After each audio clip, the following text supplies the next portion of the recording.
start from next to me, moving across to my left. We have Set One. Set One is the musical brainchild of singer, songwriter, producer, multi-instrumentalist, and DJ Josh Panakira Maloney. His music blends contemporary jazz beats, sound system lineages, and electronica with soulful expression. Based in Eora, the Melanesian Australian artist is a respected figure in Australia's music scene, gaining international recognition from tastemakers like Gilles Peterson and Bradley Zero. Set One's debut EP, Our World, and collaboration project, Yeah Definitely, showcased his versatility.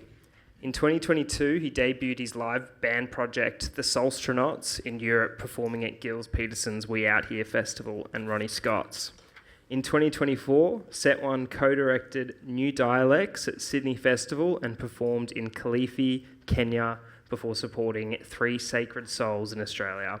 He remains one of Australia's most in-demand DJs, regular playing at the country's top clubs, parties and festivals. Please make him feel welcome. Yeah. Hello, thanks for having me. And next to Josh, we have Jenny Morris. I'm sure, as you're all aware, is an acclaimed songwriter, performer, and recording artist. Jenny's musical accomplishments include being inducted into the New Zealand Music Hall of Fame in 2018, winning back-to-back ARIA Awards for Best Female Artist, releasing 9 albums that achieved gold, platinum, and multi-platinum status. Yeah. And numerous top 5 and top 20 charting singles in both Australia and New Zealand. Jenny is a passionate advocate for the advancement of music makers and their rights. She's a strong supporter of diversity and inclusion across all areas of the music industry and is actively involved in helping create an equal, safe and secure working environment to that end.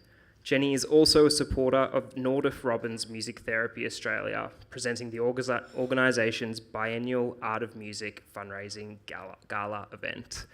Please make her feel welcome. Next to Jenny, we have Travis Collins. Travis is a 9-time CMAA Golden Guitar Award winner and CMA Global Artist Award recipient. He is known for piloting country rock-fueled party bangers and his sophisticated, thought-provoking ballads. His last album release, Any Less Anymore, debuted at number 3 on the ARIA All Genre chart, the highest by an Australian country artist in over 5 years. It's huge.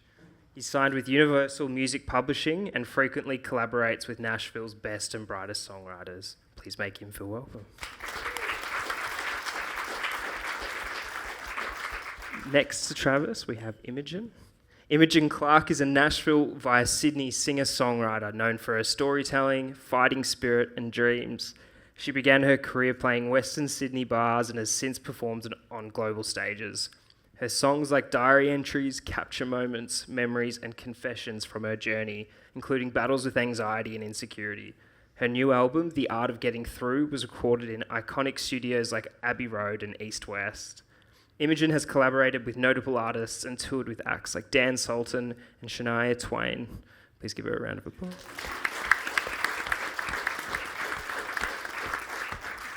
And last but not least, we have Becca Hatch. Becca is a Kamilari Samoan Sydney songwriter and musician, which first captured the Australian music industry's attention at 16. Known for her intimate yet engaging music, Becca's style has evolved beyond a single genre. In 2024, she released her debut EP, Mayday, a project born from a need to redefine herself. The EP features vibrant, raw tracks created in Melbourne in early 2023. Becca's journey includes ARIA chart recognition, a NEMA Award for Best New Artist, and nomination for ARIA and APRA Music Awards. Her music reflects her resilience and refusal to be boxed in by genre or public perception. And I believe it's not actually on this bio, but you did receive a PDA award, a couple of weeks ago. So please make her feel welcome.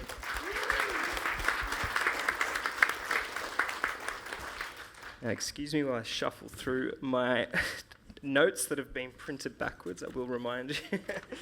Because we all sat in the wrong exactly. No, don't be sorry, it's all good. So I think just to kick it off, I'll just start with some general kind of songwriting questions for you all, and maybe if we go one by one, or if anyone feels most like that they resonate with the questions, please put your hand up.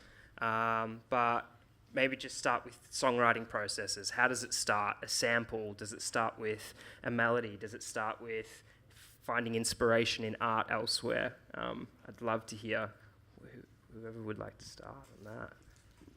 Do we all want to say? Yeah, let's start, Josh. Yeah, if you want to go first. I think this is changing for me all the time, and I think that's what's important as well, to always have different start points for songs and creating. I think often it can be a little, maybe a jam or something I've recorded, something like this. Sometimes a little melody or rhythm, something like this. But I think it's different for me every single song, really. Yeah, I would agree. And I think that's one of the secrets of a unique sounding song, is that you are open to wherever it comes from, however it comes.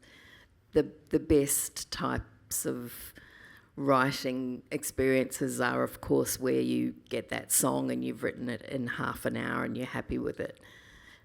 Those are the gold nuggets, but that very rarely happens. So yeah, I think inspiration, I think the longer you write songs, the more you get attuned to finding what floats your boat the most. So where you can utilise inspiration in the right way. We can all feel inspired, but actually transferring that into a living, breathing song is the life's work, I think. For me, it can start anywhere. Yeah, I mean, this is all right. The great thing about songwriting, personally, is everything is subjective. Everything is kind of the opposite also applies. And it could be just a thought while I'm boiling the kettle. It's just like, quick, write that down. Or it could just be a guitar riff, or it could be just something that comes to me, or it could be just something that happens right in front of me. And that little spark goes off, and you try and capture that, and you try and harness that. Something that just makes you intrigued about a word, a sound, a thought. You're like, well, if I'm intrigued, surely other people are intrigued by this. And so you just pursue it, and, you know, in my case, 9 times out of 10 it was nothing. But one out of 10 you'll just go, that's interesting, and other people might be interested in that. So I think that the message from me would be just be open, that an idea can come from anywhere, and often the place you least expect it to come from. And the process can also start anywhere. It could just be, you got an interesting thought, you don't know where to start, so you stew on it, or you call a friend or a co-writer and just go, hey, I thought this, I had this idea, or I heard this phrase, or even a word, which is interesting. Have you ever looked at this word through this lens? And then suddenly you can just go, oh yeah, how about what if it's this? And they'll go, what if it's this? And then all of a sudden, this one little idea that you had, this little seed, has got, you know, all these different things that it could spawn into, and that for me is what keeps songwriting the main thing that I get excited about. And of all the creative things, songwriting, because of there's just no single straight line. It's just like it could be that, it could be that, it could be this, and pursuing that is what really sort of makes me excited about it. Yeah, everyone's kind of said it all, but it's always been different for me. When I started writing songs, I was like 12, and I always did it exactly the same way. It was always like a chord progression, then a melody, then singing some gibberish until it forms into lyrics. But as I've gotten older, I've like tried lots of different ways of writing, and so it always kind of happens differently. And since I've been living in Nashville, I've found that I write a lot from a title. Like I start with the title, which is what most people in town do in Nashville. You'll write with someone and they'll flick through their phone, they've got a whole massive note of just title ideas, and that kind of keeps you centered around a central idea. But I've also written, I really love poetry because I'm extremely dramatic, and so I will write things as a poem and be like, set it to music later and just be like, you know, trying to be all whimsical about it. But there's lots of different ways, phases, like I'll go through phases of doing it in a, you know, differently, keeps it fresh. It sucks being like the last person to go because everyone already answered everything. We'll start with you next time, so you can be Josh's on the other end. But yeah, I guess like I'm really similar to you, Imogen. Like I would normally start a song with like chords, and then it goes into a melody, and then gibberish, and the gibberish sounds like words, and then I'm like basing off the feeling of the song, it turns into like this direction, and somehow it just like happens. I feel like other times though, like music has become something that's like super like therapeutic for me. When I'm going through something in my life, it's like, oh, I am about to write about this. I'm about to, like, this is the healthiest way I can, like, process my emotions. And I feel like in those moments, like, I feel the most creative, and it's really easy to talk about what I'm going through because it's actually happening, and it's, like just drawing on life experience. And then other times I feel like inspiration finds me, like, in movies or like going to other shows and seeing an artist that like really, I don't know, was like thought-provoking, did something that I would never really think about, or working with collaborators, people who have like a completely different perspective to me, and seeing how they write songs and being like, oh, like I would never have thought to use like this kind of language or this kind of process. So Yeah, I feel like art can really take form into inspiring people. Romy spoke about getting off social media, speaking about social media and getting off that to read books, because that's what sparked their inspiration. Imogen, you touched on like your songwriting process evolving over time. What do you think actually prompted that need to change? Like, what was wrong with what you initially were doing? And I guess, Yeah, I think it worked well for me for quite a while, and I felt like it was, I loved that process and it was working for me. But after a few years of doing that, you get stuck in the same patterns, and then you find that you're writing the same song or different versions of the same song several times. And because I feel like I'm a strong rhythm guitarist, but I'm definitely not like an expert on the guitar, and so because I was mostly writing on the guitar, I'd find myself going to the same chord progressions and the same strumming patterns all the time, and then you're just writing the same song. So to sort of switch that up, I started top lining with producers. So I'd get in the studio with a producer that I loved and trusted, and they would like build a track while I top lined, especially as I moved more into like a pop space.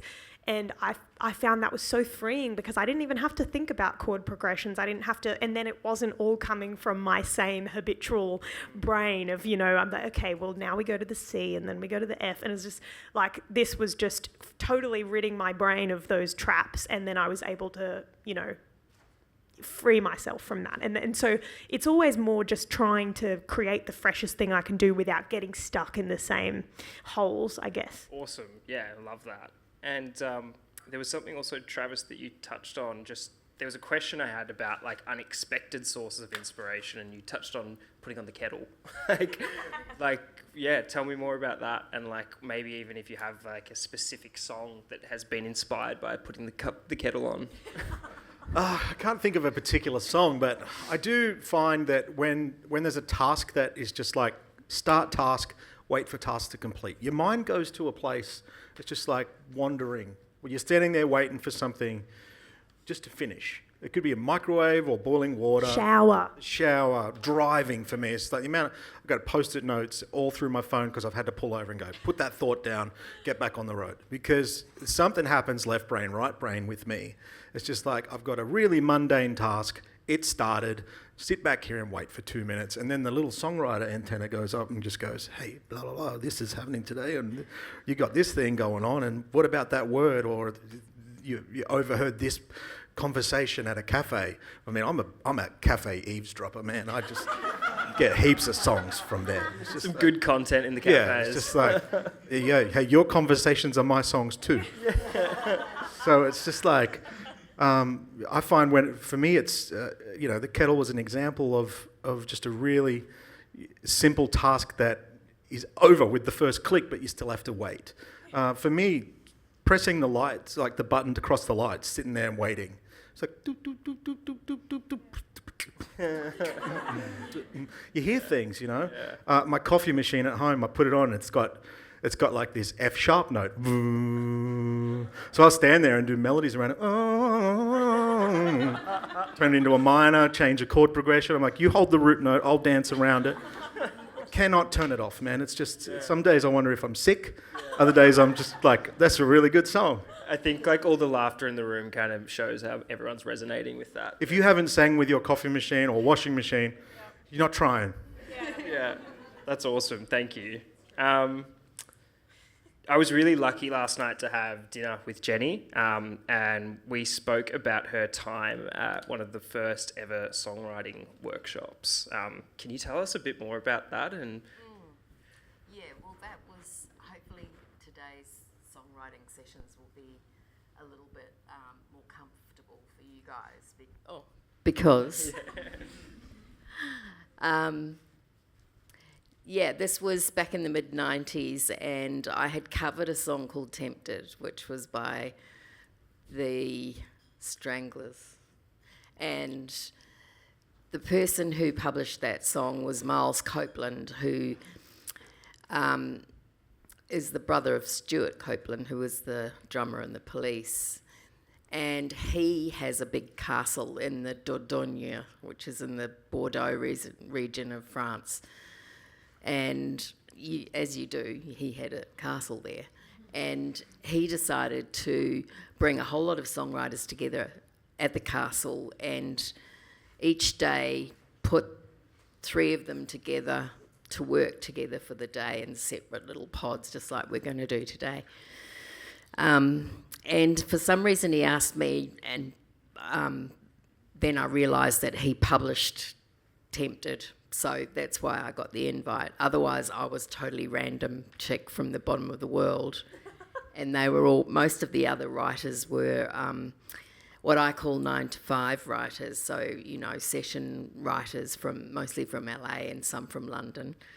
And there were some really big writers there, successful writers. Every day we got put together with a different bunch, and I ended up getting 3 songs for my next album from that experience. But one day I was put together with a woman from Nashville, and I think music has advanced in music making, and the way we write songs has kind of changed radically since the mid-90s. In those days, it was very much, you know, get the hits out. I mean, I know there's an element of that now, but it was very formulaic, as I know it is today in some aspects, but hopefully we're all of a mind to make things anti-formulaic. I was put with this woman who'd had X amount of #1 country hits on the Billboard charts, and she quite liked herself.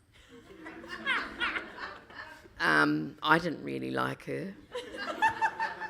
We were in this room together, and I was, you know, this little nobody from down under. Where's that? And so she gets out this list of lyrics and starts playing this song. She said, I assume that, you know, you want us to write for you today. And I'm like, well, I don't care.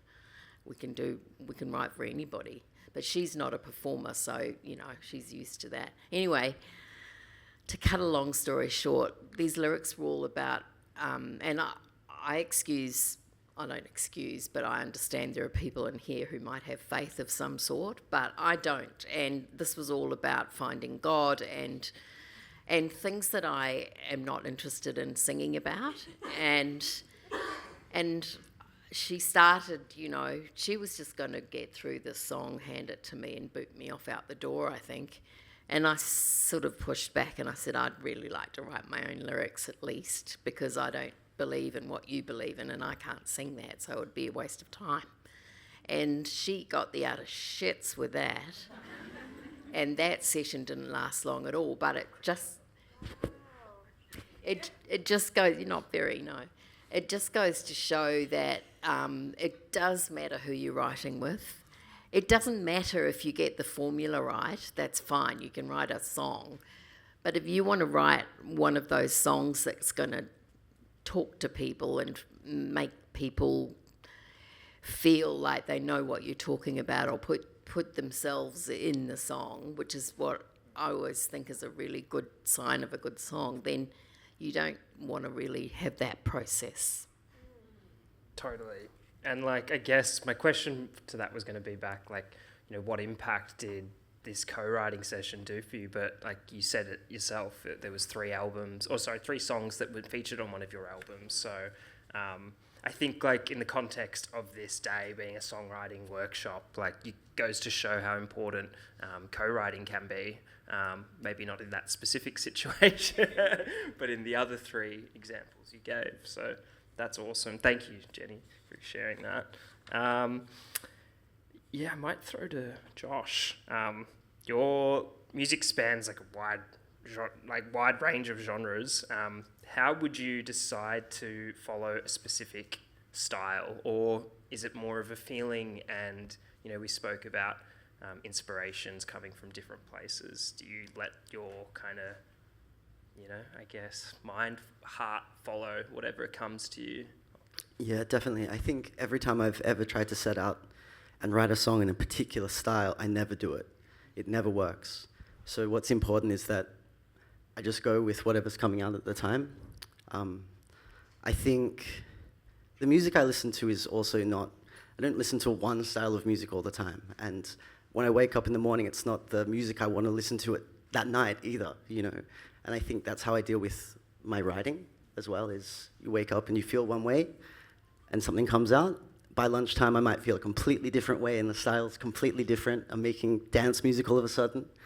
I think I'm also just always trying to explore as a listener.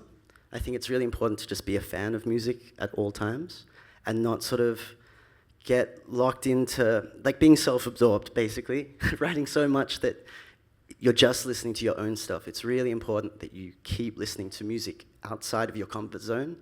And I think that then inspires me to try and write stuff that I also find like pushes me in different ways. Maybe sometimes I'll write music that I sort of dislike.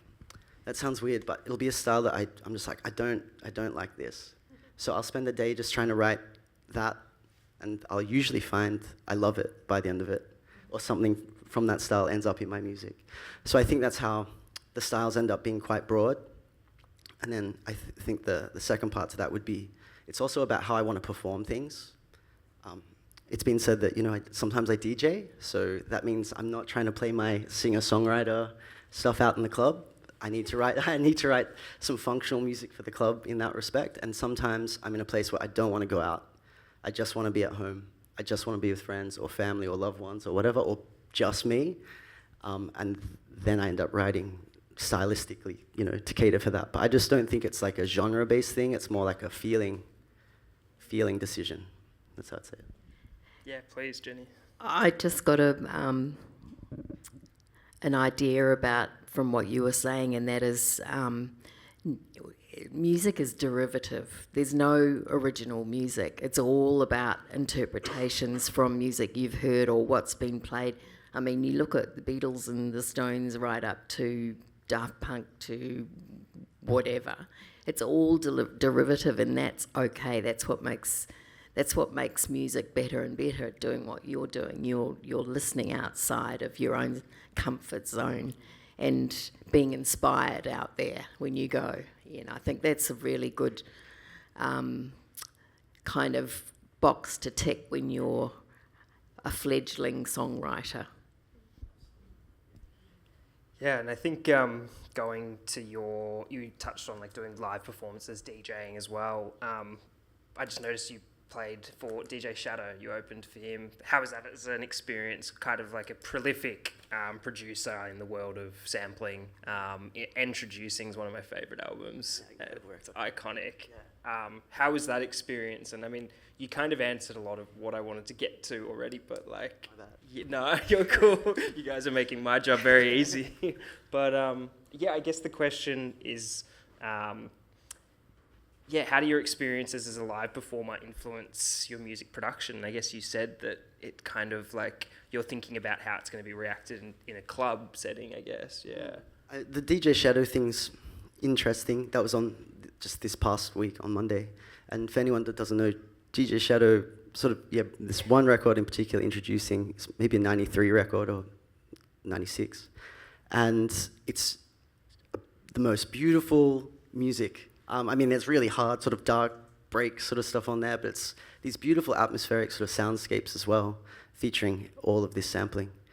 I think that was a bizarre thing to play that show, because it was weird because at the recital hall in Sydney, so DJing in a big seated room is already a pretty bizarre thing to do. Two, it was weird because I was a fan when I was like 14 or something. I'm 34 now. So it was definitely this sort of cycle, standing on stage being like, oh my God, and being really embarrassed as well, like, oh my God, he's back there. But I think for that role, that was an interesting thing, because I decided to sort of play music that I would sample. Instead of trying to play hip-hop music before the big hip-hop DJ, it was like, well, I like to produce music as well, and I love to sample music. I love to sample things like old library music, like KPM records. And so I just decided to play a really atmospheric set of sort of drumless, synthesized 60s sounds or something like this. And I think it's nice to be able to sort of live in two worlds in the performance thing. And sometimes even when you're DJing, be like, well, I'll just play the songs that I wish I was playing on the piano or something like that.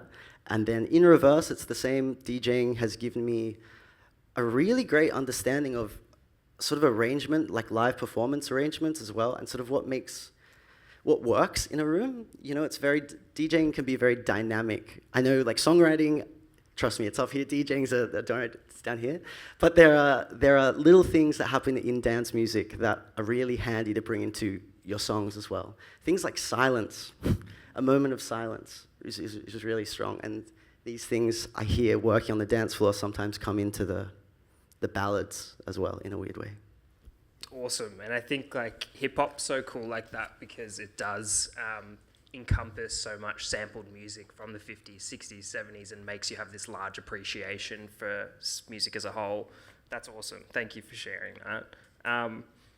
Speaking of performances, Becca, you've also performed at a pretty high-profile event recently, including with Coldplay, which is huge. Yeah, round of applause.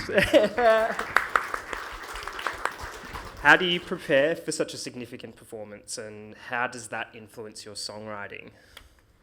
Well, for that specific event, that was a very last-minute thing, which is I really had to exercise my songwriting skills actually for that. Basically, what happened when that gig came through was I got a call on Friday afternoon, and it was like, hey, I don't know how to tell you this, but Coldplay, we're wondering if you would want to jump up for this song called We Pray. Basically, they have a song called We Pray with this artist called Little Sims, which is they're really, really awesome. And I think when they tour in different cities, they get artists to jump up and perform their verses. The situation I was in, I was driving in a car, I was already late. Like, it's not on brand for me to be late somewhere. So I was driving already late, and they were just like, yeah, so if you can send through a verse today in the next 30 minutes, please, that would be awesome. I was like, okay, cool. I remember, I was like, ready okay, to cool. pass away just hearing about this. No, it was just stress and anxiety, I swear. My life is just stress and anxiety. But that situation, in any other situation, I'd be like, you're actually insane. Coldplay, I was like, oh, okay, sorry, I'll probably crash the car, like, trying to write this song. So I remember I pulled over, and I just, like, put the beat up, and I just started, like, writing as much as I could. And in that moment, I have never felt more stressed in my life. And during that whole process, I was trying to think of, like, I have 30 minutes, I'm going to write something, like, I want to write something that is, like, thought-provoking, or I want to, like, have this opportunity to, like, use this platform for, like, the greater good and talk about, you know, things that are important to me. And when I was writing these, like, song or this verse, I was like, well, I only have 30 minutes. Like, what is coming natural to me? And what I was drawing on was my story as an artist, like, who I am. And when I, like, went back to, like, the core of myself as, like, an artist or as a songwriter, and past that, just, like, as a person, it was so easy to write songs. Like, it was so easy to, like, write this verse. It all just, like, flowed naturally when I wasn't thinking about any external pressures. And I was able to just, like, draw on myself and my experiences and just like me as a person.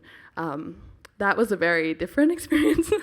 Any other experience for like shows and stuff, I guess I'm really similar to you, Josh, in a way. Like I play a lot of like shows that are a mixture of like dance meets like R&B. So my set kind of is like a mixture of like R&B music meets like more dancey kind of stuff. I don't even know what that genre is, like if there's a name for it. But yeah, like when I'm preparing for something like that, yeah, I have like songs that are like more up tempo, and then like more ballads, and just kind of depending on the vibe of the show will be like what I will play. Especially like for where I'm at in my career, I'm playing like a lot of support shows, so I'm like introducing people to my music still. So yeah, it's kind of like a mixture of different things. So I hope that answers the question. Yeah, it definitely does. And then, like, I guess it kind of answers it in the sense that it's contextual, and kind of crazy when you have such a timeline, like half an hour, you got to write a verse, you can get it done. Like, that's really interesting, I think. Thank you for sharing that, Becca. Travis, you've been a prominent figure in the Australian country music scene. How do you see the genre evolving, and what role do you hope to play in its future? Well, that's a big question to unpack. I think it's a really exciting time for country music worldwide, but particularly in Australia. The talent pool that is here at the moment is just, I think, better than anywhere. I'm biased, of course, but I mean, I get a pretty good overview of it, hanging around at different country music events. Just recently was at Tamworth, and every year I make a point to go and check out the talent quest that happens, the Coca-Cola talent quest. This year I took some time to walk down and look at the buskers. They had a record number of buskers at the Tamworth Festival this year, and they're the amateur level. They're starting out, and I've got to tell you, it wasn't that long ago you'd walk down the street and go, "This is great. They're getting a start. This is where they should be, finding the next step." This year I was just like, "You're too good for this street." A lot of them, and I was just like, "Oh my God." You know, any of us established artists have got 3-4 years maximum before they drive our careers into the footpath, and we're opening for them. And I'm all about that. I genuinely do believe I've had some really beautiful opportunities gifted to me from, you know, the people that come before me in this genre. I am a big firm believer that you look back and you help the next one up. And I think we are in a position now to take our genre and our Australian artists to a level that is not only matching but surpassing what we're seeing on a global level. Especially, I can only speak specifically about country music because you'll have to excuse that's my exposure to that. That's the scene that I watch. But it's got to be across the board. Like, there's something in the water. And I think, you know, in creative arts in general, my feel is Australia has always batted way above its right. And, you know, we've got some amazing exports for the size of the population we have. And I just wish, you know, that we were catching on sooner. The exciting times are ahead for Australian music, for songwriters particularly.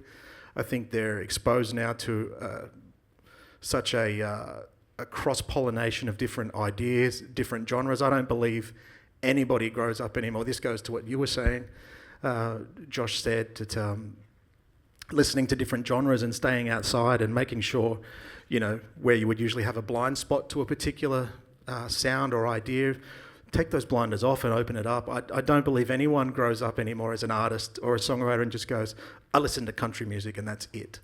Like, I grew up in a house with 6 kids, Southwest Sydney Housing Commission. My oldest brother introduced me to Aerosmith, Poison, Alice Cooper. My sisters introduced me to Human Nature, John Farnham, CBD. My dad introduced me to Waylon Jennings, Johnny Cash. My mum introduced me to Rod Stewart, Vince Gill, thank you. And, you know, my little brother, when he finally got his own taste going, it was Warren G and Tupac and things like that. So it was a crazy hallway to walk up in my house, and the different sounds that you would hear. It's always been important to me to remember those soundscapes. That was what the family was, you know, listening to some of those influences. And I think that's my favourite part about the stuff that's coming through now. You can hear artists emerging, and you can almost hear behind their own unique sound, you can hear influences of where it come from. And it's not all new. You can hear hints of Janis Joplin in artists that are coming through today. You can hear hints of, Steve Tyler or Joe Perry from Aerosmith coming through in guitar players and singers. And I think that's what's exciting, is everybody's looking a little further abroad of what the usual lane, what tradition has told us, you're in this genre, this is what you should be influenced by. And I don't think that applies anymore. I think like influences play such a big role, and I'd be interested to kind of, maybe we can start on that end and end up over here, but like, who are some of your biggest musical influences, and how has that impacted your songwriting, Becca? I think like when I was starting out, like as a child, I think like my influences were like Alicia Keys, Frank Ocean, Sade, like Beyonce, all those kind of. I would watch like Destiny's Child and just try and copy the dance moves and stuff. As I've gotten older, like just being a creative person and just loving being a music lover as well, like my boyfriend introduced me to like the Smashing Pumpkins and like all these different kinds of music, like garage music and like drum and bass and all of these different genres that have really allowed me to like push myself creatively and out of my comfort zone. So yeah, it's like a mixture of different things. So yeah. I'm the same as Trav. I grew up with so many different random things. I'm really influenced by, like, when I was a kid, the first album I bought was Missy Higgins, but then my dad is a Led Zeppelin fanatic and knows everything there is to know about Led Zeppelin, so I was fed a healthy diet of that sort of era of rock music.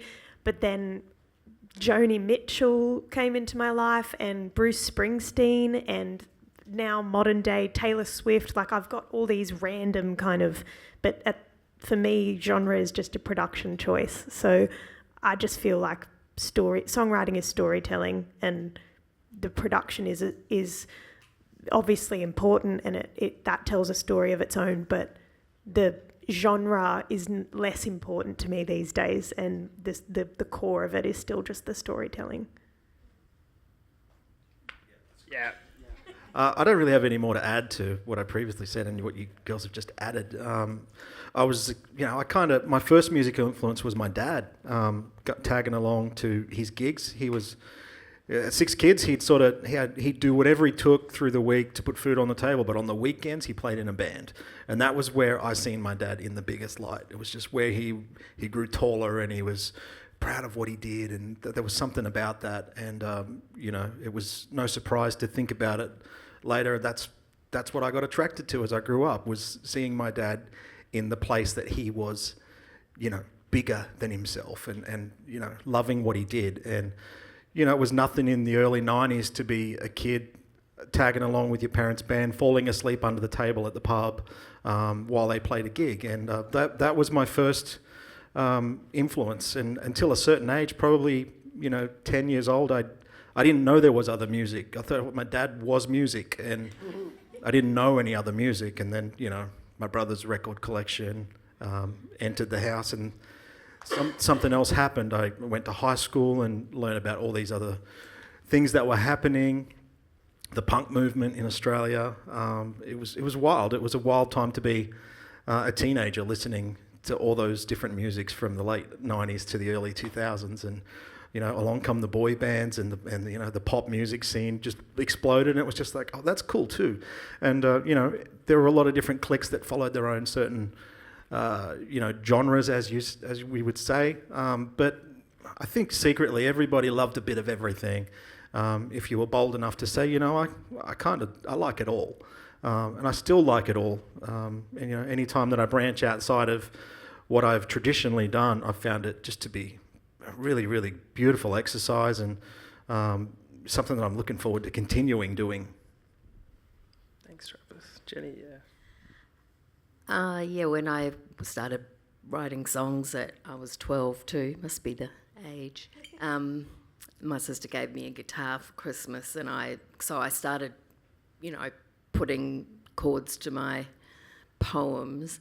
So there was the singer-songwriter thing right from the word go, but I also had a real affinity to funk and groove, and that's the sort of music I ended up doing. And, I became, I'm at the other end of my career from you guys. So as I went through my musical life and came in, I opened for Prince in Europe for about 6 weeks, and that really influenced me, as you can imagine. Just all sorts of things that came out of that, not just the obvious, but, the way he was in life, which was, his life was music. And the way he, everything was a part of what you heard when you were sitting in the audience and listening to the songs he'd written.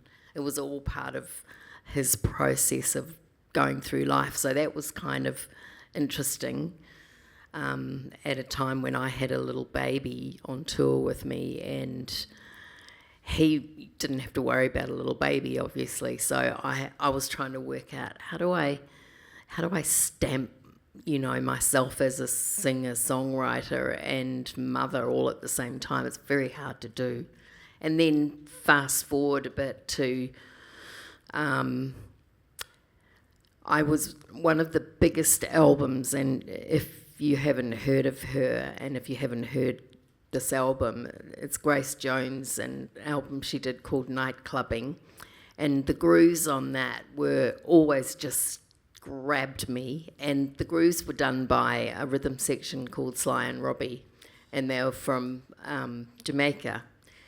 And I was about to do my next album with a producer called Nick Launay, and he knew how much I loved those guys, and he said, "Why don't we try and get them for your album?" And I went, ha ha ha. Next minute, I'm in New York with my demos of my songs and Sly and Robbie. We went there, and this was another revelation about songwriting was who knew, but you could, this is me talking, I know you all know this, but who knew you could get these great songs derived from the groove? So I'd play a song. The first song I played was this song called Break in the Weather to them in the control room, and they sat there and they were like, and so one listen, I said, "Do you want to listen to it again?" And they were like, "No, man." So Robbie, who's the bass player, stayed in the control room, and Sly and I and my groovy guitarist, went into the recording studio, and they just started playing. And if you listen to that song, you'll hear Sly and Robbie just directing that song. We played it through 6 times without stopping, and we had it. We just played it 6 times, and it was all there. And that whole album, or every track they played on, was, I think that was the epitome of what I love about music, which was that groove, but they listened to the music, they listened to the singer, the lyrics, and that you can tell they're playing with all of that in mind. There's great rhythm sections, but not all of them have that sort of musicality, and I think that's what you can hear on that album. So, sorry, that was a bit long-winded. Not at all. I was there with you that whole, you're an incredible storyteller. It's awesome. Josh. I don't want to go after that. That was... I'm in awe. That was Prince and Sly and Robbie in one story is really, really great. That's really the heaviest rhythm section you could ever have. Inspiration-wise, I guess, sound system, reggae music in the Solomon Islands. It's like a little Jamaica sort of vibe there, and they're always playing Bob Marley and things. So I think when I came back to Australia, I sort of always registered Bob Marley as home music, and that ended up influencing. When they say sound system stuff, that's sort of from those dub reggae producers, all of the electronic music, hip hop, jungle, all of these sorts of things. I was playing instruments as a kid, so I was lucky to have some really cool teachers that would just burn me big spools of CDs, and some of those CDs changed my life. Lots of sort of funk stuff like the Meters and lots of blues things. At home, my stepdad had a pretty big penchant for music with lots of attitude, whether it be like Iggy Pop and the Stooges or Nina Simone, stuff like that. So I think that always inspired me. Like, he was a pretty keep you in check sort of guy, particularly if you didn't have enough, like, if you thought you were being a bit light with it all, you know what I mean? So I think that inspires me still to this day to try and, whatever I'm writing, try and say it with your chest a bit, and have a little bit of attitude, a little bit of imperfection to things. I think it's something that stays with me from all that sort of punk stuff, even if I'm doing soul music now. And then, you know, people like Stevie Wonder and Marvin Gaye and Prince, you know, all of these songwriters, I think, just totally inspiring. And then I ended up getting really inspired by the people in the background, the producers in the background of these records I loved as well. These guys, the Marzell brothers, who did all amazing sort of jazz fusion, soul records. I can't even think anymore, but lots of inspirations. I'm just trying to think of anything else. Oh, you mentioned boy bands. Funnily enough, I never think of boy bands inspiring me, but when you mentioned that, I think maybe the first time I realized I sort of liked singing was there was this band Hanson that were really big when I was young, and a lot of my friends were all blonde, blue-eyed kids, which really worked out for the Hanson look, right? But that didn't really hit for me. Like, I couldn't really get in like that, but I sort of figured out I could sing pretty good, like I could sing the part, you know, like better than my friends. And I think that inspired me to be like, I like singing, actually. So I think, funnily enough, Hanson also. Yeah. That's awesome.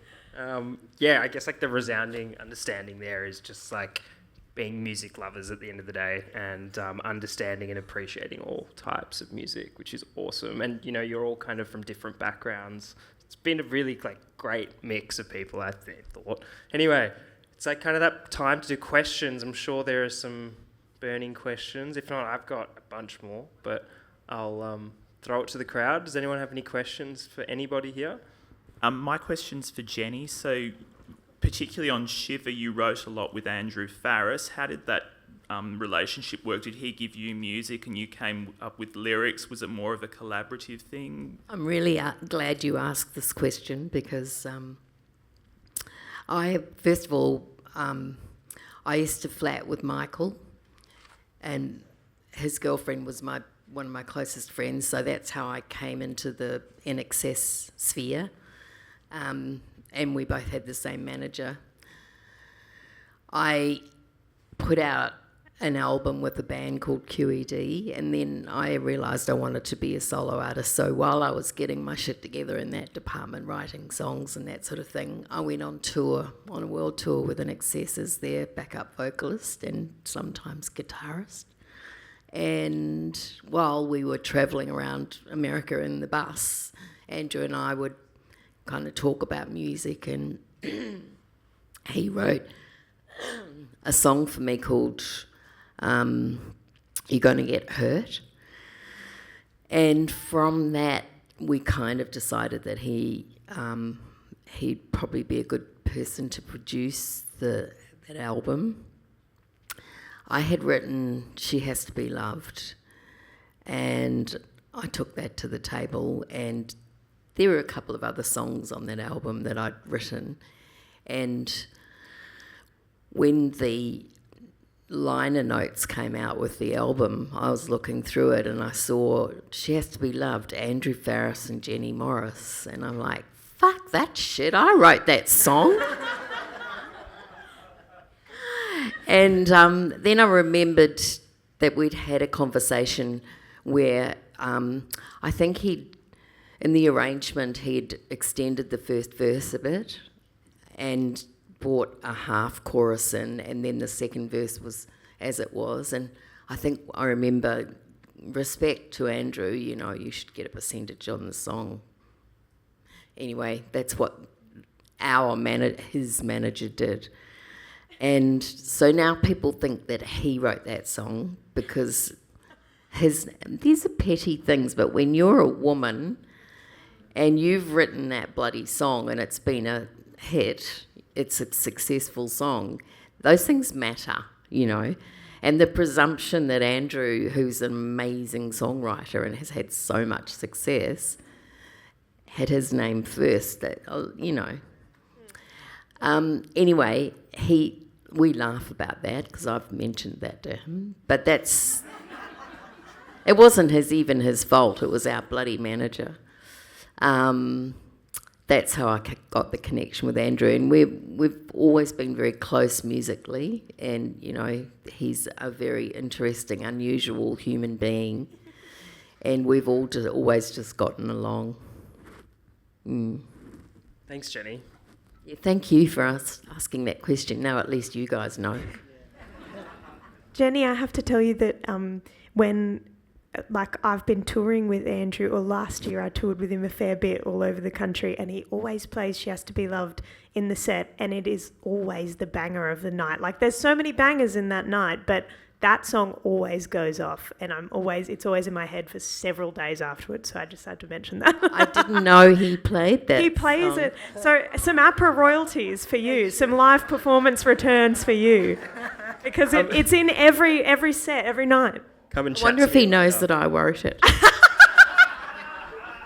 No, he doesn't even mention you. No, I'm kidding. No, of course he does. We'll chat later about royalties, Jenny, don't worry. It is a really good question, though. Like, it's important to. I think what you're saying about being a woman in the business is really important, because especially when it comes to writing, but also more importantly, production. Absolutely. People do not credit women with production, and there are so many of my albums that I at least co-produced. Yeah. And there's no way I was going to. And back in that day, I didn't have the chutzpah. To say, hey. You know. Yeah, absolutely. And I've been in this position so much, and I'm sure every woman probably has. But it's a really important. Anyone who's going to be in my songwriting sessions this afternoon will discuss some of this stuff. But there's some things you can do to kind of prepare yourself. I think that you only learn after you've made mistakes in the past, that I definitely have, like, written with boyfriends at the time, and then the song comes out later after we've broken up and my name's not on it at all, and just stuff like that, where you go into the situation believing that you can trust everyone, and it is lovely to feel that way, but unfortunately people can be messy and complicated, and it doesn't always work out that way. So just developing a bit of a healthy distance and a healthy distrust where it's required. And do you have any, just on this topic, like tips for people doing co-writing sessions? Like, would you suggest, there's advice that we give from APRA, but I'd love to hear from you guys. You know, when you enter a writing session, how do you approach that with your co-writers? Do you say, hey, this is on a document, we're all signing and agreeing on this, or is it an email chain that kind of agrees to the splits, or is it more informal, napkin kind of deal? How do you guys... For me, it's mostly informal, and I find that I find it probably could be more formal if I'm to critique myself. But I do think that that the way I've experienced it is, unless a song is already quite formed and quite written, and a majority of it done before we walk into the room by one party, it's an even split. It doesn't matter. That's just the way I do it. It doesn't matter if... I just don't like to get down into the nitty-gritty with it and go, well, I actually wrote most of this verse, and you didn't really contribute to this, like, because it just ends up being really, what you lose in the relationship is not worth more of the percentage of the song, because even if you do feel like you wrote more of the lyrics to that particular verse, maybe the fact that that person was in the room and bouncing ideas off you could have been how it came about to begin with. So unless someone comes in and they've got an almost written song and ask you to help them finish it, that's obviously its own situation. You might go, oh, well, you deserve 70% of this song, whatever. Unless that happens, if we come in and there was no song at all, and then there's a song at the end, it's an even split. That's how I do it. I'll add to that. I use the term fertilizer idea, and that'll be, for example, 100% agree with everything there. If you get 3 people in a room, my understanding is it's a 3-way split on that, right? Unless, one of those writers brings in a fully formed idea and just goes, I need a chord for the bridge. At that point, I go, look, whatever you think's fair, just let me know. But to the fertilizer idea, one of your writers might be having a little off day, but they've still showed up. And it could just be one little observation. They've said, what if it's this? And that might be the only contribution. And in a writing room, a lot of the times, what if it's this starts with, hey, this is probably shit. But what if it's this? I always say it's a fertilizer because you might think it's shit, but to me it's fertilizer. It might just be something that grows another idea over here, and that idea might be the song. So if that's your only contribution, it still led to where the song was, and it still had an immeasurable influence on where it went. So if you're somebody that's just going into co-writes all the time and not giving ideas and not contributing, you'll pretty soon find yourself out of co-writes. But it's okay to have a day every now and then where you just cooked and you don't have anything to add except just some thoughts and some conversation points and some ideas, because it's all ideas at the end of the day. I just wanted to add that when I'm working in sessions, I feel like I'm the exact same 3-way split kind of thing. I always find it really awkward, like after a session being like, okay, hey, by the way, like, how are we gonna split this up? I don't know if that's just me as like a person, but I find it awkward sometimes, especially if it's people I'm working with like all the time, and I value like that relationship more than like, I don't know, a percentage sometimes. So I would rather like keep the peace sometimes. And usually what I would do is like, I have like a Google Drive, like a Excel kind of sheet, and I'll send that after, and that will have like the song name and the splits, and that way everyone can like agree on email, and it's not like this weird awkward conversation, because I can be very awkward with those conversations and I don't know how to handle it. But yeah, I find that easy. And I also would say, like, I heard Romy and stuff talking about this earlier, but like voice memos, I voice memo like everything I do when I'm in a session, if I'm coming up with like a melody, and that has like proven to be so helpful. I've had the situation before where like I've written a whole entire song and someone's been like, hey, I actually have a cut on this. And I'm like, well, here's the receipts, babe. No, you don't. Because I wrote the song. So yeah, I would say the voice memos are really good. Please find attached the voice memo. And that's not uncommon either. Oh, sorry. I've been in sessions, particularly in Nashville, with some writers, really established people. They'll have a hot mic running for the whole session. Just not so much so they can go back and legally gotcha. Just you get an hour and a half into a session, they'll be like, what was that thing? What was that idea? And then go back and there it was. Okay, let's get back on that train. But yeah, it's not uncommon for people to, make a voice note of something, especially if it's an idea that gets surpassed on, we're not going to go that way. You're well within your right to go, I'm just going to record that thought for something later. I always hate doing this because it's always after an hour, everyone is so engaged, but that's 12:30, it's lunchtime. But I've got good news. These are your mentors for the workshops coming up in the afternoon. So if you've got questions, you'll be able to ask them, I'm sure, in those workshops. So please, a big round of applause for everybody.